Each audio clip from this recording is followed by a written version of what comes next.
Bismillahirrohmanirrohim. Regeyeng pasaran di Garotong maju ngulon muru astana. Nu cerik beki raong nganteur aleutan nu jajab layon nu ngeungkeuy ngaban daleut bari saparat jalan teureun-eureun maca la ilaha illallah dibilalan ku palebe. Dedengean teh aya sora mengkol mengkol mengkol kitu cenah. Kasebelan sia di garawe teh hareureuy bae teu beunang si siwo deuleu. Regeyeng aki-aki teh ngagotong pasaran jiga nu keheul nyaan. Anu ngaleut nganteurkeun jadi teu husu maca dikirna, malah ting harewos buahnya layon Pak Haji Sarju hirup deui.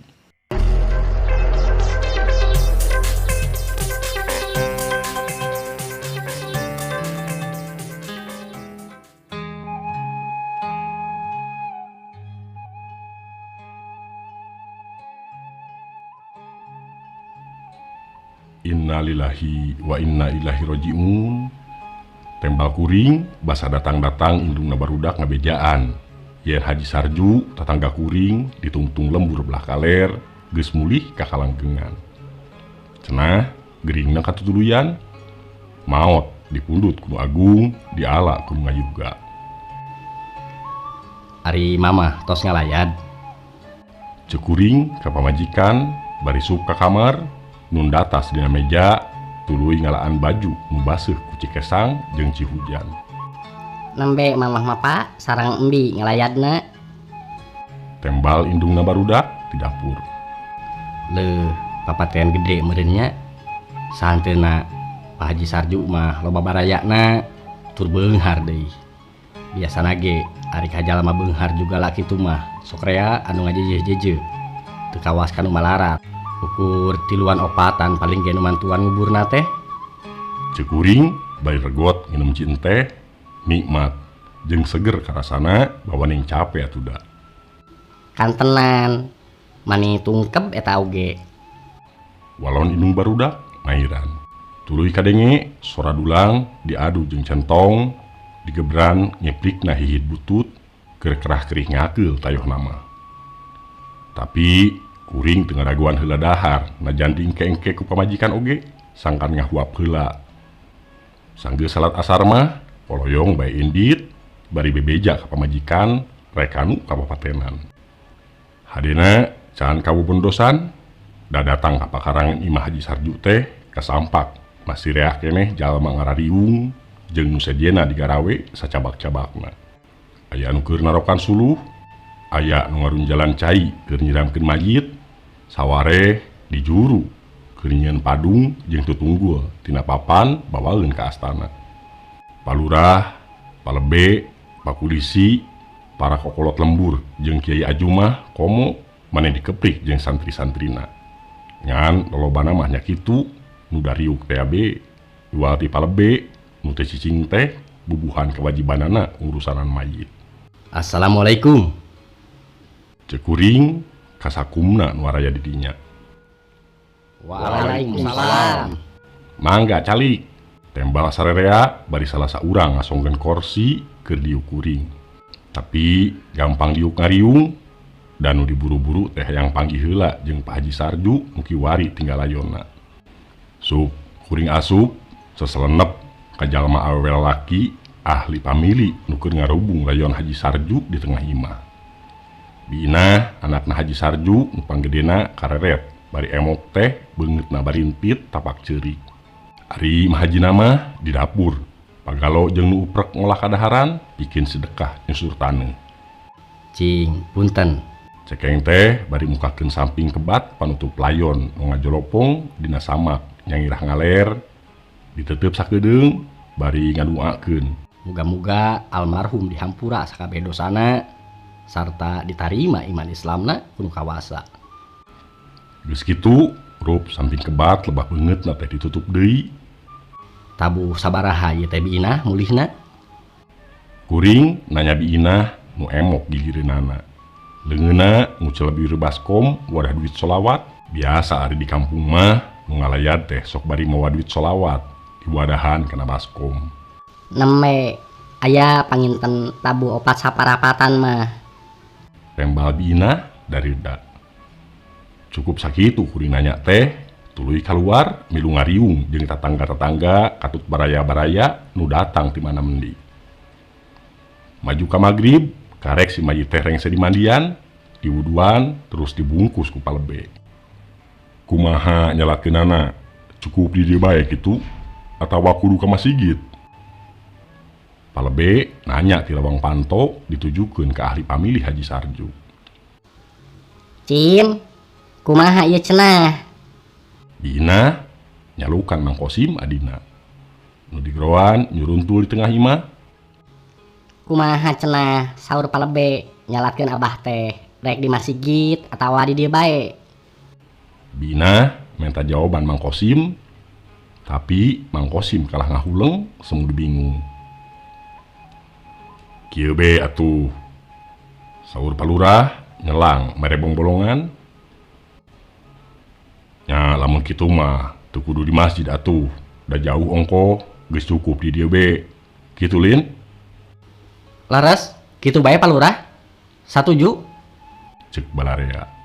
Nya sok atuh, ari kitu mah beresan ieu tempatna. Urang salat magrib heula berjamaah di dinya di Tajugu Amsor. Tas magrib urang nyalatkeun di dieu. Parentah palebe riungan bubar warudu kapancuran sawareh ka balong Tajugu Amsor. Di Tajug kadenge paru pujian teu lila tuluy komat. Rung salat berjamaah magrib imamna Kiai Ajum beres wirid sararea baralik deui ka imah almarhum Haji Sarju. Lantaran heurin nyalatan mayit teh ditilu perhatankeun, mimiti imamna palebe perhatan kedua di imaman ku Kiai Ajum, perhatan nu katilu mah ku Ustad Rosad, kuring ka asup rombongan nu katilu. Nya ieu oge pikeun almarhum Haji Sarju sanggeus rengse nyalatkeun teh dituluykeun ku sedekah nyusur taneuh. Ieu layon teh naha rek sakalian dimakamkeun ayeuna atawa isukan wae isuk-isuk? Ah enjing we Pak Lurah. Kumargi seueur keneh wargina nu diantos. Sarangna deui ayeuna mah barabe tosonten teuing. Sarang bilih hujaneun di makom. Jawab Mang Kosim tatag ditanya kitu mah. Adat kebiasaan di lembur memeh mayit dikurupkeun teh sok disedekahkeun heula sakalian meklan mayit kudu ana jalma nu harirup. Ngaranna sedekah nyusur taneuh. Saterusna ti poe kahiji nepi ka poe katujuh sabada maot sok ditahlilan. Tapi aya oge di lembur tetangga mah sedekah nyusur taneuh teh sarengsena nguburkeun mayit. Rongkah oge maklum di jalma nu beunghar da make meuncit domba sagala. Kira jam 8 peuting tetangga-tetangga nu ngalayad teh nungtutan baralik maroa berkat saparos ewang. Ngan sameh bubar palebe ngawadian kasararea sangkan isuk-isuk wayahna kumpul deui pikeun nganterkeun layon ka astana. Harita nu ditinggal teh kari palebe kuring tetangga nu darekeut katut ahli pamilina. Palebe marentahkeun kanu aya sangkan layon Haji Sarju diasupkeun kana pasaran ngarah isukna kadibral bae mangkat ka makom. Ku lalaki nu araya keneh ka asup kuring ngagotong pasaran. Golosor pasaran digotong ka tengah imah, turubna dibuka, sup layon Haji Sarju diasupkeun launan di tilaman samak jeung bantal. Geus kitu turub pasaran diterapkeun deui, luhurna ditutupan samping kebat sabaraha lapis, pangluhurna papaes kembang beunang ngaronce. Beres, golosor digojodkeun di kamar hareup deukeut ranjang besi, tapi pantona teu ditutupkeun, blak bae dibuka ngarah ka caangan tina patromak. Ngan di jero kamarna teu diseungeutana naon. Heg nya Cim, geura tarungguan, kuring rek balik heula, isukan ka dieu deui. Cek palebe masrahkeun ka Mang Kosim jeung nu araya di dinya sangkan layon Haji Sarju dikemitan. Muhun, mangga. Walon Mang Kosim jeung sabatur-batur. Hatur nuhun satu acana palebe. Palebe turun bareng jeung kuring. Isukna kira-kira jam 7 nu rek nganteur ngurebkeun layonna Haji Sarju geus karumpul. Jebul utusan ti astana nu ngali kuburan datang ngopoyankeun rehna ngali kuburan geus anggeus.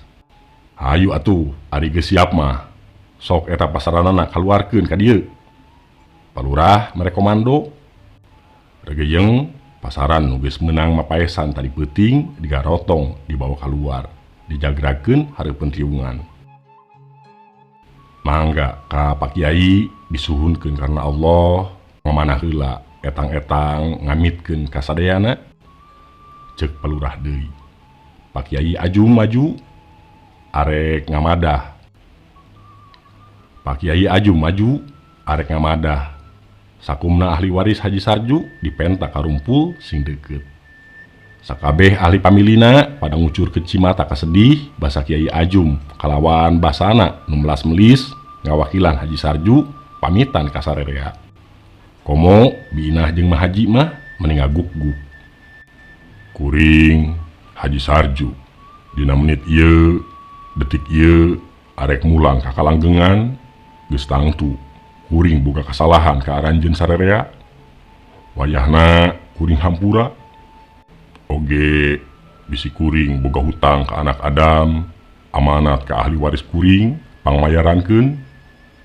Cag ayeuna kuring rek indit menta pangdoa ti sarerea pileleuyan.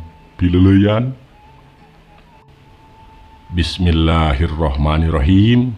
Regeyeng pasaran digarotong maju mulon muru astana nu ceurik beuki raong nganteur aleutan nu jajab layon nu ngeungkeuy ngabandaleut bari saparat jalan teu eureun-eureun maca la ilaha illallah dibilalan ku palebe.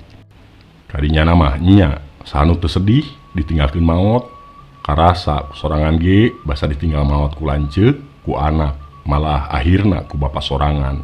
Beurih atina teh lain di kieuna. Gotongan geus kaluar ti lembur, opatan anu ngagotongna dedegeran semu berateun naker, tapi buntutna aleutanna mah masih jauh di tukang. Lajan kitu pating garukgukna ceurik mah kadenge bae. Kuring lempang teh tukangeun pisan ngagotong. Teuing aya naon, barang keur nanyakeun pisan jalan ka Tarikolot, ujug-ujug teh Mang Jupri jeung Mang Barhon anu ngagotong pasaran lebah hareup siraheun mayit menta eureun bari reg ngarandeg beungeut nangalieu ka tukang matana buringas siga aya nu dipikasieun. Kunaon Mang? Berat? Gentenan atuh. Ceuk saurang tukangeun kuring. Nya atuh, sok gentenan. Sanusi, rojak. Sok maraneh mah leuwih rosa geura. Ceuk nu saurang deui. Lain berat. Tempas Jupri jeung Baron ambekanana ngahegak. Nah kunaon atuh? Gotongan diturunkeun heula tina tak-tak maopatan sararea nu nganteur pating kecewis. Aya naon? Geuning eureun. Aya sora ti jero ieu. Mang Jupri hariweus-weus sarta nunjuk kana pasaran. Hirup deui meureun Pak Haji teh. Ah, piraku dasar borangan sia mah. Cek aki-aki kepercayaan.